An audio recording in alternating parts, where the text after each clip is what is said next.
వినుకొండ మాజీ శాసనసభ్యులు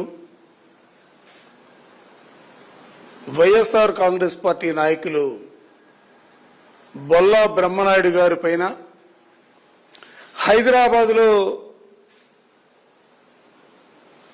స్థలాలకు సంబంధించినటువంటి అగ్రిమెంట్లో ఆయన పేరు లేకపోయినప్పటికీ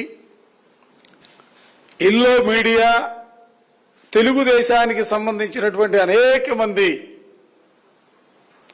ఆయన పైన ఎప్పుడు కూడా ప్రజల్లో ఉండే బ్రహ్మనాయుడు గారి పైన నిరాధారమైనటువంటి ఆరోపణలు చేస్తున్నటువంటి పరిస్థితులు. ఎల్లో మీడియా అయితే పుంఖాలుగా వార్తల్ని ఒకరోజు 1000 కోట్లు అంటారు, ఒకరోజు 1500 కోట్లు అంటారు, ఒకరోజు 2000 కోట్లు అంటారు. అంటే రాయటానికి కూడా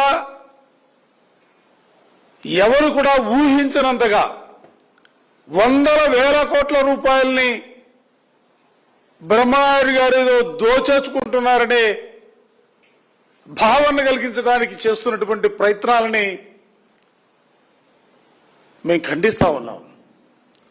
నిజంగా అక్కడ జరిగింది ఏంటని ఈ సందర్భంగా తెలుగుదేశం నాయకులు కూడా అడగదలుచుకున్నాం. అక్కడ పొలాలకు సంబంధించి ఫేక్ జీవోలు ఉన్నాయనే ఆలోచనతో ఎంఆర్ఓ గారు కంప్లైంట్ ఇవ్వడం జరిగింది. ఎంఆర్ఓ గారు కంప్లైంట్ ఇవ్వడానికి ముందు బొల్లా రమేష్ ఎవరైతే అగ్రిమెంట్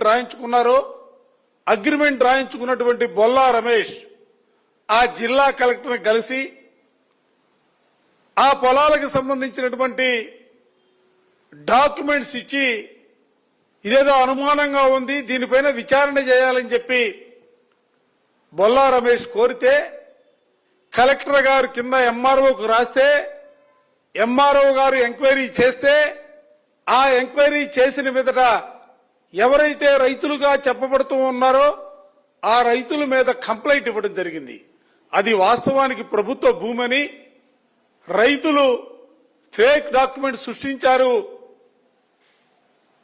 అని ఎంఆర్ఓ గారు స్థానిక పోలీస్ స్టేషన్లో కంప్లైంట్ ఇవ్వడం, దాన్ని ఎఫ్ఐఆర్ చేయడం కూడా జరిగింది. కానీ ఎఫ్ఐఆర్ చేసిన తర్వాత ఈ రాష్ట్రంలో ఉన్నటువంటి తెలుగుదేశం నాయకులు, ముఖ్యంగా పల్నాడు ప్రాంతానికి సంబంధించినటువంటి తెలుగుదేశం నాయకులు అందరూ కూడా హైదరాబాద్ చేరారు. బ్రహ్మనాయుడు గారి బంధువు బొల్లా రమేష్ గారు అగ్రిమెంట్ రాయించుకున్నారు. బొల్లా రమేష్ గారు బ్రహ్మనాయుడు గారి దగ్గర డబ్బులు తీసుకున్నారు. ఆ డబ్బులు దీనికి వాడారు. కాబట్టి ఏదో ఒక విధంగా బ్రహ్మనాయుడిని ఈ కేసులో ఇరికించాలా, బ్రహ్మనాయుడిని పరువుని ప్రతిష్టని దిగదార్చాలనే ఉద్దేశంతోనే యావత్తు టీడీపీ యంత్రాంగం పనిచేసి పోలీసుల మీద ఒత్తిడి తీసుకొచ్చి కేసులో ముద్దాయిగా పెట్టినటువంటి పరిస్థితులు నిజంగా ఆశ్చర్యం కలుగుతూ ఉండేది. ఎంఆర్ఓ గారేమో రైతుల మీద కంప్లైంట్ ఇచ్చారు, రైతులేమో బొల్లా రమేష్ కి అగ్రిమెంట్ రాశారు, బ్రహ్మనాయుడేమో బొల్లా రమేష్ కి డబ్బులు ఇచ్చారు. అసలు ఇక్కడ ఎవరు బాధితులు, ఎవరు లబ్ధి పొందారు? రైతుల పేరుతోనో లేకపోతే మధ్యవర్తులుగా ఉన్నటువంటి వాళ్ళు డబ్బులు తీసుకొని లబ్ధి పొందితే ఈ కేసులో బాధితులు ఎవరు? బొల్లా రమేష్ గారితో పాటుగా బొల్లా బ్రహ్మనాయుడు గారు. ఇక్కడ ఆశ్చర్యం, బాధితులు కూడా కేసులో చేర్చినటువంటి పరిస్థితులు. ఏం బ్రహ్మనాయుడు గారు ఆయన చిన్న పిల్లగాడు కాదు, ఆయన వయసు 70 సంవత్సరాలు. ఆయనేమి అడ్డదడ్డాలుగా సంపాదించినటువంటి వ్యక్తి కాదు. కష్టపడి ఒక సామాన్య రైతు కుటుంబంలో పుట్టినటువంటి వ్యక్తిగా డైరీని ప్రారంభించి అంచెలంచెలుగా ఎదిగినటువంటి పరిస్థితులు, ఆర్థికంగా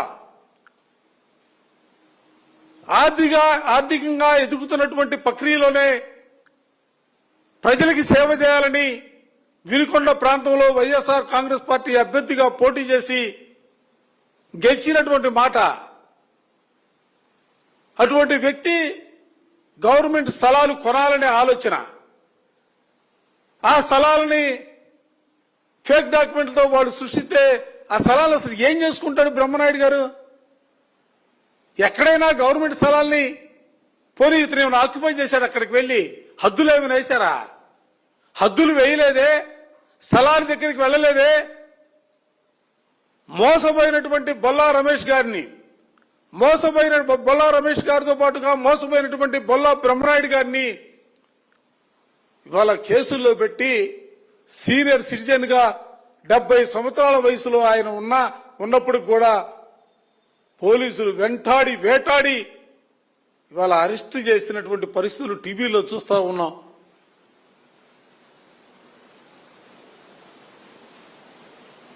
ఏమిటి దురదృష్టం అని అడుగుతున్నా. దానికి కూడా వక్ర భాషలు. ఇవాళ మేము గర్వంగా చెప్తా ఉన్నా, బ్రహ్మనాయుడు గారు ఎక్కడా కూడా తప్పు చేయలేదు. బ్రహ్మనాయుడు గారు మోసపోయాడు. మోసపోయినటువంటి వ్యక్తిని ఇవాళ కేసుల్లో విరికించి ఇవాళ ఇబ్బందులు పెట్టే కార్యక్రమాన్ని తీసుకుంటా ఉన్నారు. మేమైతే బలంగా నమ్ముతా ఉన్నాం, ఈ దేశంలో ప్రజాస్వామ్యం ఉంది, ఈ దేశంలో న్యాయస్థానాలున్నాయి. గౌరవ న్యాయస్థానాలపైన అపారమైనటువంటి నమ్మకం కలిగినటువంటి వ్యక్తులుగా త్వరలోనే బ్రహ్మనాయుడు గారు తన నిర్దోషాన్ని నిరూపించుకుంటాడు. కడిగిన ముత్యంలాగా బయటకు వస్తాడు. ఎందుకంటే అతను తప్పు చేయలేదు కాబట్టి.